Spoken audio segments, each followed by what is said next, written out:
ایک نظریہ سائیکلیکل ہے، ایک چکر ہے جس میں ہر قوم کو گزرنا ہے، اس سے کوئی مفر نہیں ہے، اور ایک حیاتیاتی نظریہ ہے، اور بھی نظریات ہیں لیکن ہم ان کے اندر بڑے بڑے نظریات کو سمیٹ سکتے ہیں۔ یہ میں نے تمہید اس لیے باندھی کہ آپ پھر قرآن مجید نے اس میں جو بالکل منفرد رہنمائی دی ہے اس کو آپ سمجھ بھی سکیں، اور اس کے جو گراں قدر قیمت ہے اس کو بھی آپ محسوس کر سکیں۔ قرآن مجید جو پہلی بات بہت ہی وضاحت کے ساتھ بیان کرتا ہے وہ یہ ہے کہ فرد کی زندگی تو ایک ایسے حیاتیاتی چکر کے ساتھ بندھی ہوئی ہے کہ پیدائش، بچپن، جوانی، بڑھاپا اور موت، ہر آدمی کو اس پورے چکر سے یا اس کے بعد مراحل سے گزرنا پڑے گا۔ بچپن کے بعد بھی مر سکتا ہے، جب بوڑھا ہو کے بھی مر سکتا ہے۔ یہ میں آیات کے حوالے نہیں دوں گا، لیکن قرآن مجید میں آپ کو اس مضمون کی آیات بہت ساری مل جائیں گی، اور اس نے کہا ہے کہ ہر انسان کا آخری جو مقدر ہے وہ یہ کہ اس کو بالآخر موت سے دوچار ہونا ہے۔ کل نفس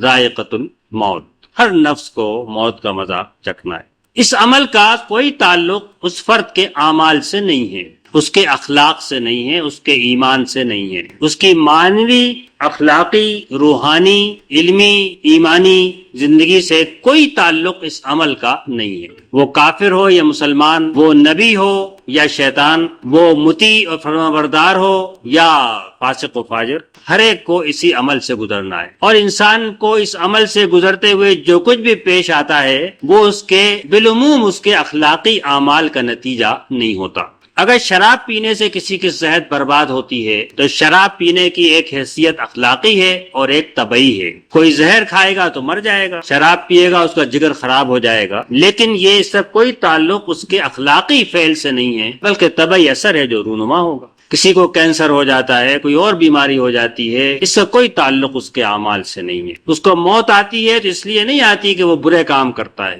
بلکہ اس لیے آتی ہے کل نفس ذائقۃ الموت۔